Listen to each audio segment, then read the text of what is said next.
சரவணனையும் அஞ்சலியையும் கோவில்ல பார்த்த விஷயத்த மயிலோட அப்பா அவங்களோட அம்மா கிட்ட சொல்ல, அதாவது மயிலோட அம்மா கிட்ட சொல்ல, இதை கேட்டுட்டு மறுபடியுமே ஏதோ மயிலோட வாழ்க்கைய தான் தான் காப்பாற்ற போற மாதிரி உடனடியா அவங்க 2 பேரும் பாண்டியனோட வீட்டுக்கு கிளம்பி வராங்க. ஆனா இப்படி அவங்க 2 பேரும் மறுபடியுமே தன்னோட வீட்டுக்குள்ள வரத பார்த்துட்டு கடுப்பான கோமதியும், நீங்க எதுக்காக இங்க வரீங்க?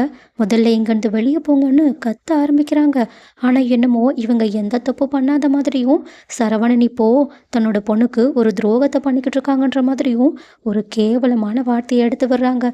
அது மட்டும் இல்லாம மொத்த குடும்பத்தையும் கூட்டி வச்சுட்டு என் பொண்ணை இந்த நிலைமையில தவிக்க விட்டுட்டு உன் பையன் அங்க கோவில்ல வேற ஒரு பொண்ணோட சுத்திக்கிட்டு இருக்கான்னு சொல்றாங்க. அதே மாதிரி மயிலோட அப்பாவும் சரவணனையும் அஞ்சலியையும் சேர்த்து வச்சு தப்பா பேச, இதுல கடுப்பான சரவணனும் தன்னோட பொறுமையை இழந்து உடனடியா கொஞ்சம் கூட யோசிக்காம மயிலோட அப்பாவை பல்லார் பல்லார்னு கன்னத்துல அடிக்க ஆரம்பிக்கிறாங்க. இதை பார்த்துட்டு ஒரு நிமிஷம் கோமதியை ஷாக் ஆகுறாங்க. எப்படியோ கொஞ்சம் கொஞ்சம் ட்ரை பண்ணி சரவணனை தடுத்து நிறுத்தினாலும் சரவணனோட கோவம் தாங்கவே இல்லை. ஆனால் அப்போ கரெக்டாக தன்னோட அப்பாவை சரவணன் அடிக்கும்போது அங்கே வந்து இந்த விஷயங்கள் எல்லாத்தையுமே தங்கமயில் பார்த்துட்டு செம்ம ஷாக்கானது மட்டும் இல்லாமல் மனசுக்குள்ளே அவ்வளோ கஷ்டப்படுறாங்க. ஏன்னா நல்லா இருந்த சரவணனை நம்ம குடும்பம் தானே இப்படி மாற்றிட்டோன்னு சொல்லிட்டு அவங்க ஒரு பக்கம் குற்ற உணர்ச்சியோடு இருந்தாலும் இன்னொரு பக்கம் தன்னோட அப்பாவும் அவமானப்பட வேண்டான்னு சொல்லிட்டு உடனடியாக அங்கே வந்து எல்லார்கிட்டேயுமே மன்னிப்பு கேட்டுட்டு, தயவு செஞ்சு என்னை மன்னிச்சிருங்க, இதுக்கப்புறமா இவங்க இங்கே வரமாட்டாங்க, நானும் இங்கே வரமாட்டேன்னு சொல்கிறாங்க. ஆனால் உடனடியாக தங்கமயிலோட அம்மா அவங்க இப்போ கர்ப்பமாக இருக்காங்கன்ற விஷயத்த சொல்லலான்னு போகும்போது, ஆனால் தங்கமயிலோ இப்போதைக்கு இது யாருக்கும் தெரிய வேண்டாம், மொத்தத்தில் இது எப்பயும் யாருக்கும் தெரிய வேண்டாம், சரவணனே இந்த குழந்தைக்கு அவங்க அப்பா இல்லைன்னு நினைக்கும் போது இந்த விஷயத்தை இங்கே சொல்லி அந்த பரிதாபத்தை சந்தித்து நம்ம என்ன வாங்க போகிறோன்னு சொல்லிட்டு அவங்களோட அம்மாவை தடுத்து நிறுத்திட்டு தயவு செஞ்சு இங்கேருந்து வாங்கன்னு செம்மையாக கதறி அழுது அவங்கள அங்கேருந்து கூட்டிகிட்டு போகிறாங்க. ஆனால் போகும்போது கோமதி செம்ம கோவத்தோட தங்கமயிலையும் அவங்களோட குடும்பத்தையும் செம்மையாக திட்டுறாங்க. ஏன் அவங்களுக்கு சாபத்தெல்லாம் விட்டுக்கிட்டு இருக்காங்க.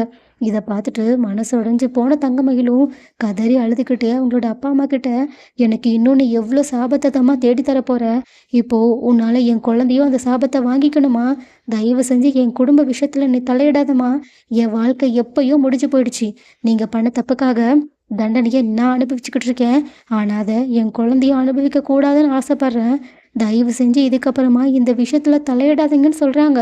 ஆனால் தங்கமேலோட அம்மாவும், என்னடி பேசிக்கிட்டு இருக்க, அப்போ உன்னோட குழந்தையோட நிலமை அதை எப்படி நீ வளர்ப்பான்னு கேட்க, தங்கமயிலும், நான் இதுக்கப்புறமா சம்பாதிச்சு என் குழந்தையையும் பார்த்துக்கிறேன், இந்த குடும்பத்தையும் பார்த்துக்கிறேன், ஆனால் தயவு செஞ்சு இதுக்கப்புறமா அங்கே போகாதீங்க, எனக்கோ சாபத்தை வாங்கி தராதீங்கன்னு சொல்லிட்டு தலையாக அடிச்சுட்டு அழுறாங்க. இதை பார்த்த தங்கமயிலோட அம்மாவும் கொஞ்சம் கூட இறக்கமே இல்லாதவங்களா இருந்தாலும் அவங்களோட கஷ்டத்தை பார்த்துட்டு லைட்டாக மனசு இறங்க தான் செய்கிறாங்க. ஸோ கைஸ், தங்கமயில் இப்போ ஒரு வழியா தன்னோட சொந்த காலில் நின்று தான் பண்ண தப்பு எல்லாத்தையுமே புரிஞ்சுக்கிட்டு இதுக்கப்புறமாவும் சரவணன் கூட சேர்ந்து வாழணும்னு ஆசைப்படக்கூடாது, அது ரொம்ப பெரிய தப்புன்னு நினைக்கிறது கரெக்டு தானா? அண்ட் ஆல்சோ தங்கமயில் இவ்வளோ நிறைய தப்புகளை செஞ்சாலும் சரவணன் அவங்களோட வயிற்றில் வளர்கிற குழந்தைய பற்றி இப்படியெல்லாம் பேசியிருக்க கூடாதுன்னு நீங்களும் நினைக்கிறீங்களா என்ன? அப்படியே பேசியிருந்தாலும் அது அவங்களோட சுச்சுவேஷனாக கூட இருக்கலாம்.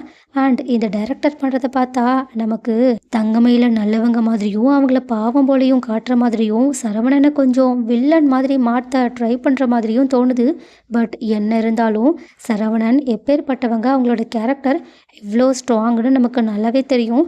அதனால அவ்வளோ சீக்கிரம் டைரக்டரால் சரவணனை அவங்களோட பேரை கெடுக்க முடியாது. அப்படி கெடுக்கிற மாதிரி காட்டினாலும் ஆடியன்ஸான நம்மளால் அதை ஏற்றுக்க முடியாதுன்னு யாரெல்லாம் நினைக்கிறீங்க? அண்ட் ஆல்சோ இந்த டைரக்டர் இப்படி நமக்கு தோணணுன்றதுக்காக தான் ஒருவேளை தங்கமயிலோட அப்பாவை சரவணன் அடிக்கிற சீனை கூட வச்சுருப்பாங்கன்னு யாரெல்லாம் நினைக்கிறீங்க?